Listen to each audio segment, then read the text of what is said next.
मौला मौला मौला मेरा मुर्शिद अली मौला, मेरा मुर्शिद अली मौला।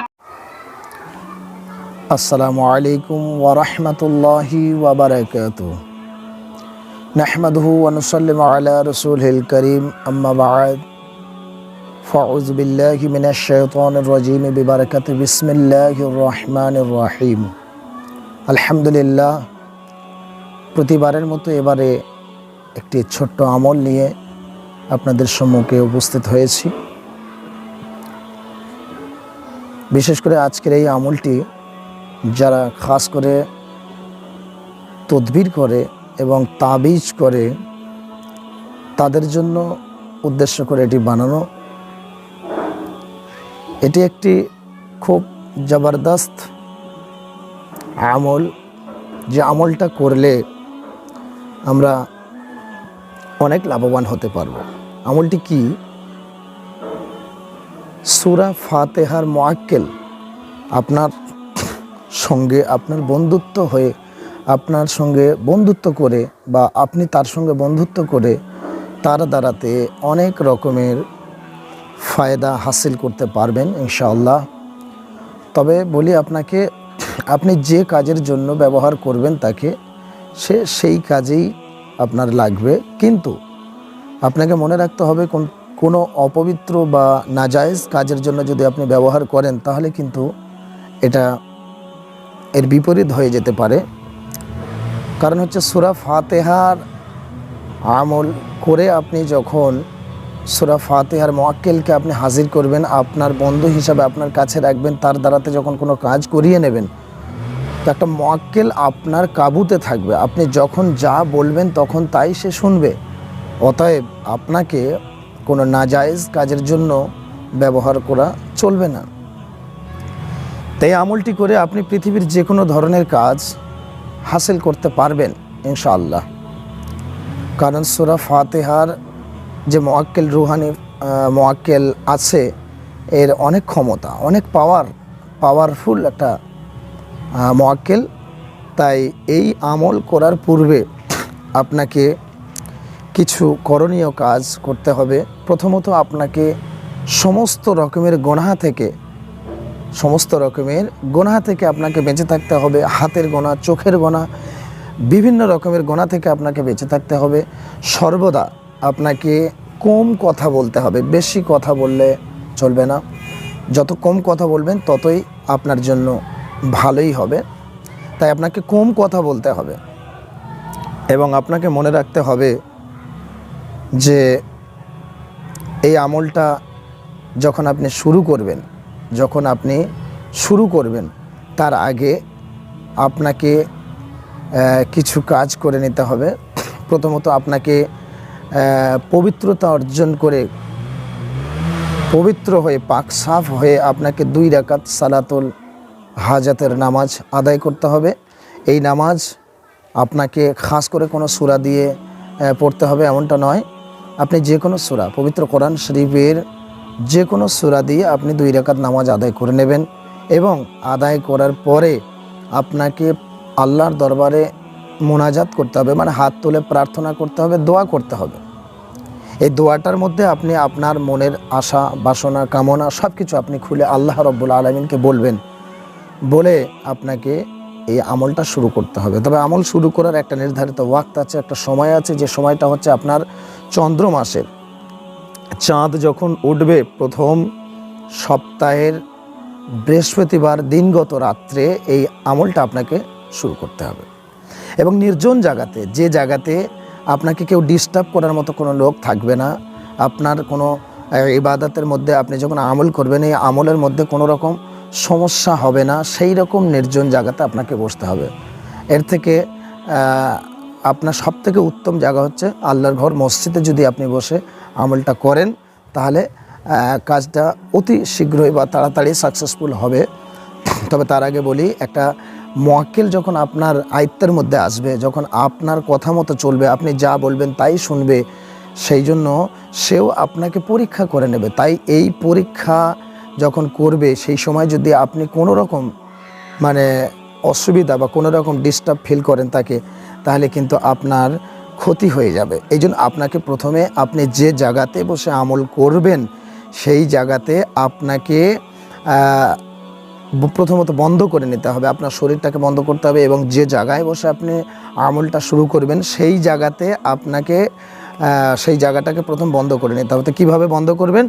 তো এই বন্ধ করতে গেলে আপনাকে প্রথম চারকুল শরীফ অর্থাৎ চারকুল কুলিয়া আইয়ুহাল কাফিরুন, কুল হু আল্লাহু আহাদ এবং কুল আউযু বিরাব্বিল ফালাক, কুল আউযু বিরাব্বিন নাস, এই সূরাগুলো আপনাকে পাঠ করতে হবে।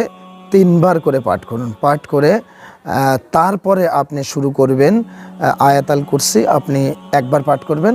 এবার যখন আয়াতুল কুরসি আপনি পাঠ করবেন তার আগে আপনাকে হাতে একটা, যদি আপনি মসজিদের ভিতরে করেন তো মসজিদের মেঝে যদি পাকা হয় অথবা মসজিদের মেঝে যদি আপনার টাইলস অথবা পাথর দেয়া থাকে সেখানে আপনি দাগ দিতে পারবেন না, গন্ডি কাটতে পারবেন না।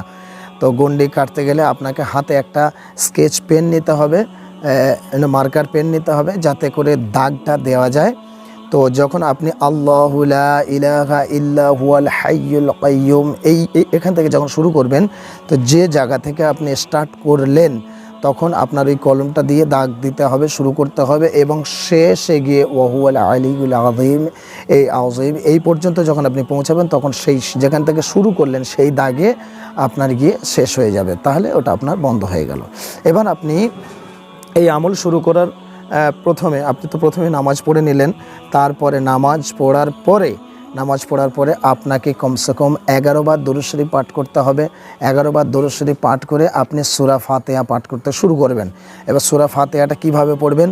হুড়মুড় করে, তাড়াতাড়ি করে, তাড়াহুড়া করে, মাখরাজ বিঘিন যদি আপনি আদায় করেন তাহলে দেখা যাবে যে আপনি পরিপূর্ণ আমলটা করলেন, কিন্তু আপনার মানে মুয়াক্কেল আপনার কাছে আসবে না বা মুয়াক্কেল হাজির হবে না। সেই জন্য আপনাকে শুদ্ধভাবে পড়তে হবে এবং খুব ধীরে ধীরে আস্তে আস্তে পড়তে হবে। মাত্র একবার পড়বেন, তবে মাত্র একবার পড়বেন। আলহামদুলিল্লাহি রাব্বিল আলামিন আর রহমানির রহিম মালিকি ইয়াউমিদ্দিন ইয়্যাকা না'বুদু ওয়া ইয়্যাকা নাস্তাঈন। যখন এই ইয়্যাকা না'বুদু ওয়া ইয়্যাকা নাস্তাঈন এই পর্যন্ত যখন আপনি গেলেন, তো ইয়্যাকা না'বুদু ওয়া ইয়্যাকা নাস্তাঈন এই শব্দটা বা এই কালামটা আপনাকে কতবার পড়তে হবে? এই কালামটা আপনাকে আপনার নাম যে আছে, আপনারা দেখবেন আবজাদ, হাওয়াজ, হুত্তি, কালেমান এরকম করে বাগদাদি কায়দা বা আরও অন্যান্য কিতাবের মধ্যে আপনি পেয়ে যাবেন। সেই কিতাবে এই অক্ষরগুলোর একটা করে মান দেয়া আছে।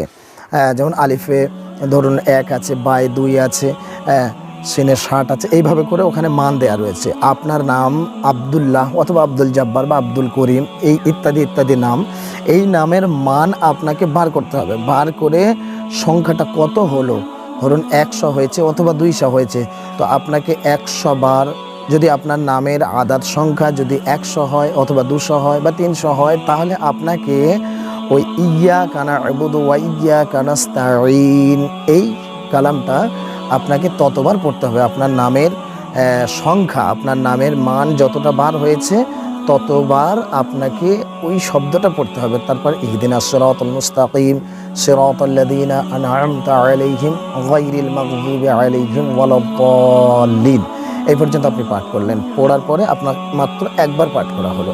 একবার পড়ার পরে আপনি আবার 11 বার দরুদ শরীফ পাঠ করুন। যে কোনো দরুদ আপনার মুখস্থ আছে সেই দরুদ আপনি পাঠ করুন। ইনশাআল্লাহ তাআলা আপনি এইভাবে কন্টিনিউ যদি 21 দিন করেন তাহলে আপনার কাবুতে চলে আসবে সূরা ফাতিহার যে মুয়াক্কেল আপনার কাবুতে আসবে, আপনি যা বলবেন তাই শুনবে। তবে মনে রাখতে হবে যে যখন আপনি তাকে কাবুতে করে নিচ্ছেন, এই করে নেওয়ার মধ্যেই যে 21 দিন আপনি আমলটা করবেন, 21 দিন আমল করতে করতে হয়তো দেখা যাচ্ছে 10 দিনের মাথায় আপনার কাছে চলে এসছে বা 3 দিনে চলে এসছে, 2 দিনেও চলে আসতে পারে, এসেছে। তখন আপনাকে কিন্তু তার সঙ্গে কালাম করলে চলবে না, তার সঙ্গে কথাবার্তা বললে কোনো রকম চলবে না।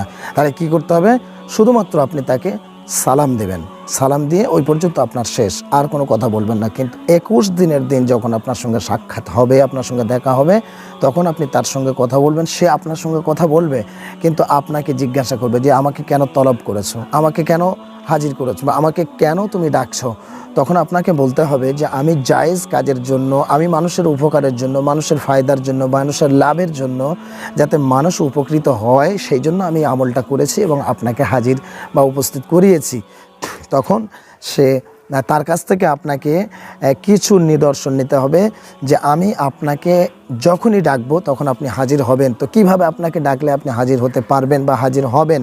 সে আপনাকে কোনো ওয়াজিফা দেবে, অথবা সে আপনাকে কোনো কালাম শিখিয়ে দিল, অথবা সে আপনাকে কিছু দিল, সেটা ঘষলে বা যে কোনো সেটা সেই বুঝবে আর আপনিই বুঝবেন, তাছাড়া আর কেউ বুঝবে না। আর এটা আপনাকে কাউকে বলাও চলবে না।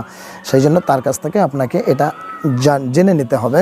তবে আপনি একটা কথা বলি, আমরা অনেকেই জানি যে সুলাইমান আলাইহিস সালাতু ওয়াস সালামের দোহাই দিয়ে আমরা বলি যে সুলাইমান নবীর দোহাইতে বা সুলাইমান নবীর কসম খাইয়ে দিই। এই কসম খাওয়ানোটা উচিত হবে না, কারণ সে আপনার বন্ধু হয়ে যাচ্ছে, সে আপনার নিকটের মানুষ, সে আপনার নিকটের একজন ব্যক্তি হয়ে যাচ্ছে। তাই সেই নিকটের ব্যক্তির জন্য আপনি এরকম কিরে কসম খাওয়াবেন না। আপনাকে অতি সহজে সে আপনাকে কোনো ওজিফা বা সে আপনাকে শিখিয়ে দেবে যে কি পড়লে সে উপস্থিত হবে, সে হাজির হবে। সেইভাবে আপনি তার দ্বারাতে আপনি মালুমাত করে নিতে পারবেন যে অমুকের বাড়িতে কি আছে, অমুকের বাড়িতে জিন্নাত আছে না, অমুকের বাড়িতে কি আছে, বা আমি এই তাবিজটা দিলে কাজ হবে কি হবে না, এই রোগের ওষুধটা কি হতে পারে, সে আপনাকে সব কিছুই বলে দেবে। সে আপনাকে সব কিছুই বলে দেবে। তবে যখন আমলটা করবেন, যখন ওই ইবাদতটা করবেন, যখন আপনি ওই আমলে বসবেন, তখন আপনার চোখটা কালো কাপড় দিয়ে বেঁধে নেওয়া উচিত। কারণ সে আপনার সামনে এমন সুরাত নিয়ে আসবে, এমন রূপ নিয়ে আসবে যে আপনি ভয়েতে হয়তো বা হার্ট অ্যাটাক করতে পারেন, হ্যাঁ, বা আরও ভয়ে আপনার অনেক কিছু হয়ে যেতে পারে। তাই আপনার চোখটা বন্ধ রাখবেন, বন্ধ রেখে আপনি তার সঙ্গে কালাম করবেন, তার সঙ্গে কথা বলেন। যখন আপনার কাবুতে চলে আসবে তখন আপনি যেভাবে খুশি, যেভাবে ইচ্ছা আপনি তাকে দেখতে পারেন, চোখ খুলে দেখতে পারেন, চোখ বন্ধ করে দেখতে পারেন, চোখ মুজিয়ে দেখতে পারেন, সেটা আপনার ব্যক্তিগত ব্যাপার থাকবে। তো যাই হোক, এই আমলটা করে ইনশাল্লাহ আমরা প্রত্যেকেই সাকসেসফুল হব। আর বিশেষ করে আপনাদেরকে বলবো, যারা আমার এই ভিডিওটি দেখছেন, আপনাদের সকলকে বলবো যে এটা একটি ভালো কাজ।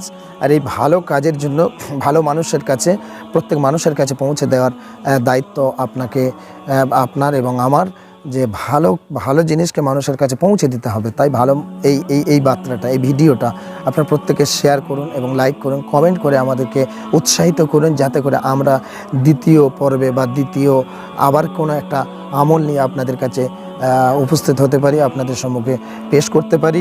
ইনশাআল্লাহ আপনারা যদি আমাদেরকে সাপোর্ট করেন তাহলে আমরাও আপনাদের সঙ্গে থাকবো। আসসালামু আলাইকুম ওয়া রাহমাতুল্লাহি ওয়া বারাকাতুহু।